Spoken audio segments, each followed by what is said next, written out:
Democratic Congressman Ted Lieu is here to discuss, and he sits on the House Judiciary Committee. So, Mike, good evening. By the way, so can you do anything to protect Mueller? Thank you, Don, for your question. Yes, we're already sending out letters to various government officials asking them to preserve their documents. We want to make sure there's no shredding happening or getting rid of documents during the transition, because come January, we get subpoena power. We can subpoena relevant documents, subpoena witnesses, and it's really too late for Donald Trump to put the horse back in the barn. The investigation has gone on for far too long, and Democrats can also do our own investigations once January starts. So what do you say to people? Because there are a lot of people in the country, both Democrats and Republicans, who are concerned about what's happening here, that the law is not being followed, in a sense. That's their concern. So the people who are quite honestly freaking out are worried. What do you say to them? People absolutely should be concerned. Donald Trump fired Jeff Sessions for one reason, because if you look at Jeff Sessions' policies, they were in lockstep with Donald Trump. They only disagreed on the Russia investigation, so the only reason he fired Jeff Sessions was to put in someone who would interfere with the special counsel's investigation.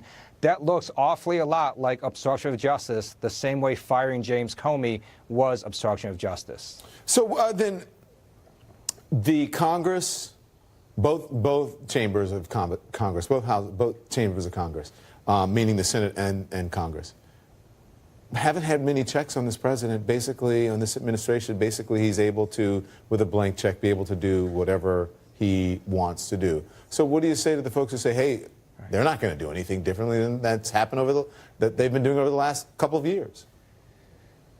That's one reason Democrats had a blue wave in the House of Representatives last night. People wanted to put in a check and balance on the President of the United States and his administration. Come January, the House of Representatives is going to be a co-equal branch of government. We're going to act like it, and we're going to make sure we hold Donald Trump and his administration accountable. And it's also important to understand that with subpoena power, we can get relevant documents, we can subpoena relevant witnesses, so we can continue any investigation that Donald Trump tries to arbitrarily stop. Does that mean more investigations? Does that mean reopening the congressional investigation into Russia? We're certainly going to, well, that's a great question you asked, because I was just on a conference call earlier today on what we're going to do. We're going to meet next week as a caucus and meet with folks on the committee to prioritize the investigations we do. But we're also going to look at ways to work with the president on moving America forward. So we're happy to work with the president on issues like infrastructure, uncovering pre-existing conditions, reducing healthcare costs. So we can do both. We can have a positive agenda and also hold the president and his administration accountable. After all the animus over the past couple of years, especially with the Democrats and calling people names, personal names, the ad hominem attacks, do you actually really think that this president is going to work with you? I think it's possible. In his press conference today, he did talk about that quite a bit, and he also understands power. The Democrats now control the House of Representatives. We have the power to stop stupid legislation. We can advance positive legislation.